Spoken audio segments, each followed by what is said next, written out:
Hello बच्चों, पिछले video में मैंने आपको बताया कि किस तरीके से हम किसी भी given pair of linear equation को बगैर सॉल्व किए ये बता सकते हैं कि उनके ग्राफिकली इंटरसेक्टिंग लाइंस हो सकते हैं या कोइंसिडेंट लाइंस हो सकते हैं या पैरेलल लाइंस हो सकते हैं, या उसी को अलजेब्रिकली भी मैंने आपको बताया था कि अलजेब्रिकली हम उसको यूनिक सॉल्यूशन कह सकते हैं या इनफाइनाइटली मेनी सॉल्यूशन कह सकते हैं या नो सॉल्यूशन कह सकते हैं।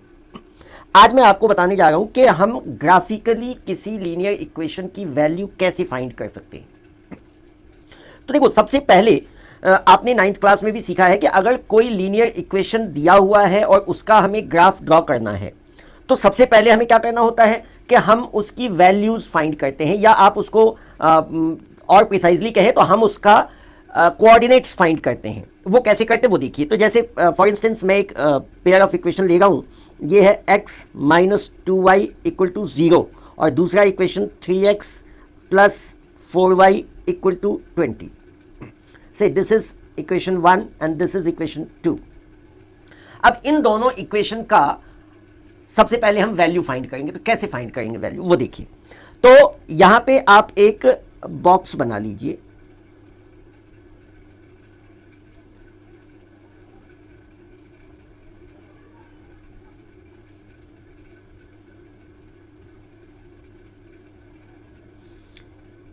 हमें कम से कम 3 वैल्यूज निकालनी चाहिए। वैसे 2 वैल्यूज निकाल के भी आप ग्राफ खींच सकते हैं, लेकिन इट इज बेटर कि हम 3 वैल्यू अगर निकालें तो वो ज़्यादा अच्छा रहता है। तो यहाँ पे अब देखिए, सबसे पहले आप एक इक्वेशन को लीजिए। जैसे हमने फर्स्ट इक्वेशन को लिया तो x minus 2y equal to 0, तो x इक्वल टू क्या हो जाएगा, 2y को इधर ले जाइए, x equal to 2y, right.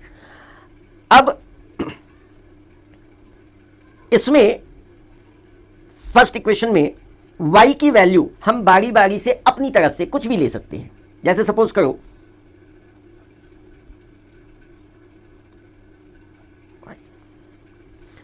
यहां पे if y इक्वल टू 1, तो अगर हमने y की वैल्यू 1 ली तो x की वैल्यू क्या हो जाएगी, therefore x is equal to 2 into 1 that is 2।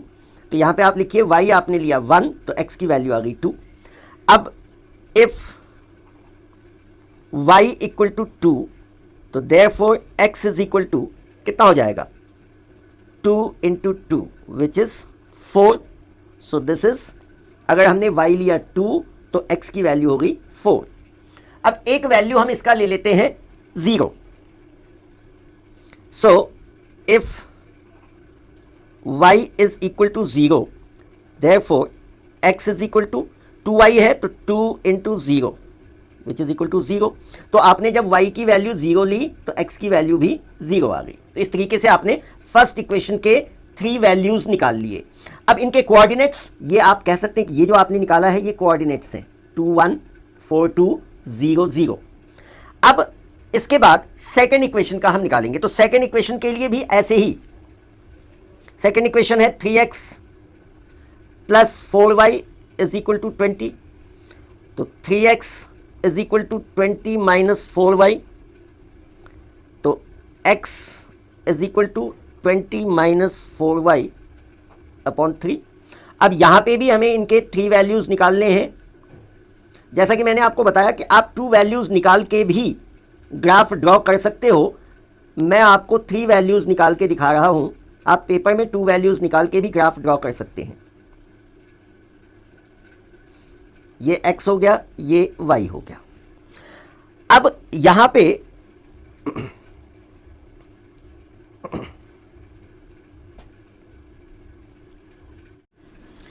देखिए, यहां पे भी हमने ये बॉक्स बनाया है और इसमें 3 वैल्यूज हम लेंगे और ऐसे ही जैसे हमने फर्स्ट वाले में लिया है ऐसे ही आप अपने मन से कोई भी वैल्यूज ले सकते हैं। देखो, इसमें सिर्फ एक ये थोड़ी सी मैं टिप्स आपको बता दूं कि वैल्यूज हमें ऐसी लेनी चाहिए कि जो अल्टीमेट रिजल्ट आए या जो x की वैल्यू आए। जैसे हम y की वैल्यू यहाँ कुछ भी पुट करें और x की वैल्यू कोई एक इतना लार्ज नंबर आ जाए जिसको कि आप कार्टेशियन प्लेन पे या ग्राफ पे पॉइंट ही ना कर सके, डिनोट ही ना कर सकें, तो ऐसी वैल्यूज लेने से हमें बचना चाहिए। तो जैसे सबसे पहले मैं यहाँ पे बताऊं कि हम y की value if y is equal to 0, हमने y की वैल्यू 0 ली तो x कितना हो जाएगा, x equal to 20 minus 4 into 0 upon 3। आप जानते हैं किसी भी नंबर को 0 से मल्टीप्लाई करने पे 0 हो जाता है, और 20 माइनस 0 यानी ऑब्वियसली 20, तो ये 20 अपॉन 3 आ गया। तो हमने y की वैल्यू 0 ली तो x की वैल्यू 20 अपॉन 3 आ गया। अब हम अगर y की वैल्यू 2 ले लेते हैं,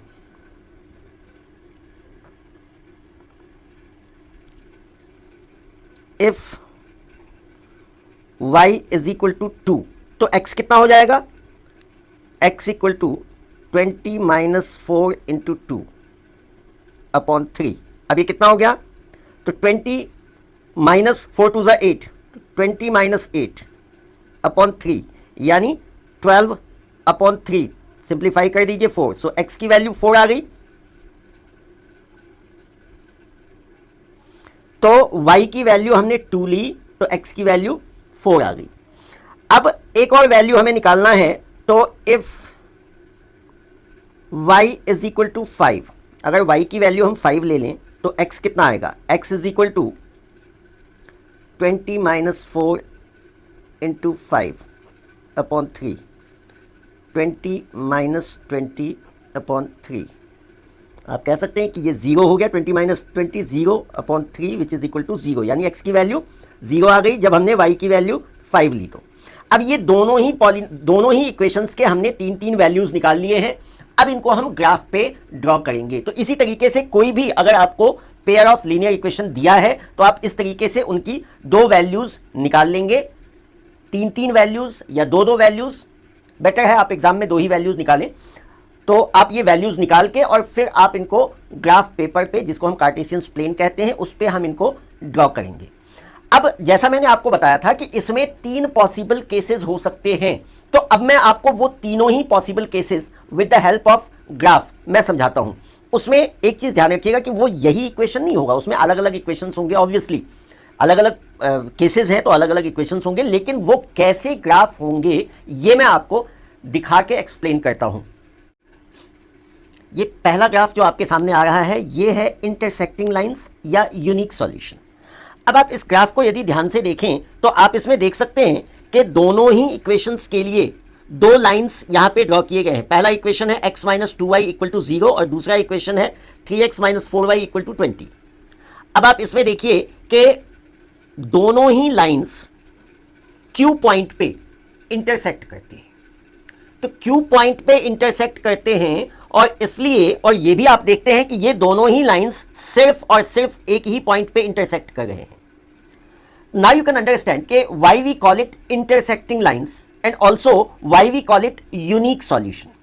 तो अब आप देखिए कि यहां पे Q पॉइंट पे जो भी x और y की वैल्यू होगी वही इस पेयर ऑफ लीनियर इक्वेशन का सॉल्यूशन होगा। आप देख सकते हैं कि यहां पे Q पॉइंट पे x की वैल्यू 4 है और y की वैल्यू 2 है, तो इसलिए हम कह सकते हैं कि इस पेयर ऑफ लीनियर इक्वेशन का solution x is equal to 4 and y is equal to 2 होगा।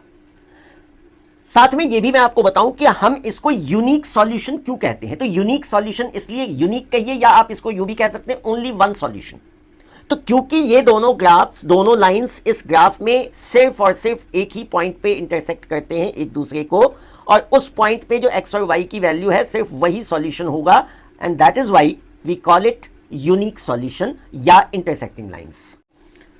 अब ये दूसरा ग्राफ आपके सामने है और इसमें आप देख सकते हैं कि अब हम समझेंगे कि कोइंसिडेंट लाइंस या इनफाइनाइटली मेनी सॉल्यूशन को हम कैसे रिप्रेजेंट करेंगे ग्राफिकली। तो यहां आप देख सकते हैं कि यहां पे जो 2 इक्वेशंस हैं, पहला इक्वेशन है 4x plus 6y equal to 18 और दूसरा इक्वेशन है 2x plus 3y equal to 9। आप देख सकते हैं कि इसमें दोनों ही इक्वेशंस का जो लाइन ड्रॉ किया गया है वो लाइंस एक दूसरे को ओवरलैप करते हैं, यानी दोनों सेम पाथ पे ड्रॉ किए गए हैं। आप इस ग्राफ में क्लियरली देख सकते हैं। तो दैट मीन्स कि इस लाइन के ऊपर जितने भी पॉइंट्स हैं, all the points are solutions of this pair of linear equation. यानी इस लाइन के ऊपर जितने भी पॉइंट हैं वो सभी सॉल्यूशन हो गए, क्योंकि प्रत्येक पॉइंट पे ये लाइंस एक दूसरे को इंटरसेक्ट करते हैं। तो इसलिए हम इनको कोइंसिडेंट लाइंस कहते हैं, या अलजेब्रिकली इसे हम इनफाइनाइटली मेनी सॉल्यूशंस कह सकते हैं। अब ये तीसरा ग्राफ आपके सामने है, इसमें 2 लीनियर इक्वेशंस हैं, एक है x plus 2y minus 4 equal to 0 और दूसरा है 2x plus 4y minus 12 equal to 0। आप देख सकते हैं कि दोनों ही इक्वेशंस के जो लाइंस ड्रॉ किए गए हैं they are parallel to each other and as you know parallel lines never meet. तो इसका मतलब कि ये दोनों लाइंस कभी भी एक दूसरे को इंटरसेक्ट नहीं करेंगे, और जब ये एक दूसरे को इंटरसेक्ट नहीं करेंगे तो यानी इसका सॉल्यूशन हम निकाल नहीं सकते हैं, and that is why we call it parallel lines और नो सॉल्यूशंस। आई होप कि ये आपको अच्छा लगा होगा वीडियो और इंफॉर्मेटिव भी लगा होगा। अगर आपको ये वीडियो अच्छा लगा तो आप ज़रूर मेरे चैनल मैथ्स अंकल को लाइक और सब्सक्राइब करें, बेल आइकन को दबाना ना भूलें ताकि जब भी कोई नया वीडियो अपलोड हो तो आपको नोटिफिकेशन इंस्टेंटली मिल सके। इस वीडियो का एक और पार्ट मैं बनाऊंगा, उसमें जो तीनों मेथड्स मैंने आपको बताया है अलजेब्रिकली, उन तीनों मेथड्स का सॉल्यूशन मैं आपको बताऊंगा। वो वीडियो भी जल्दी से जल्दी मैं अपलोड करूंगा। Till then keep watching maths uncle.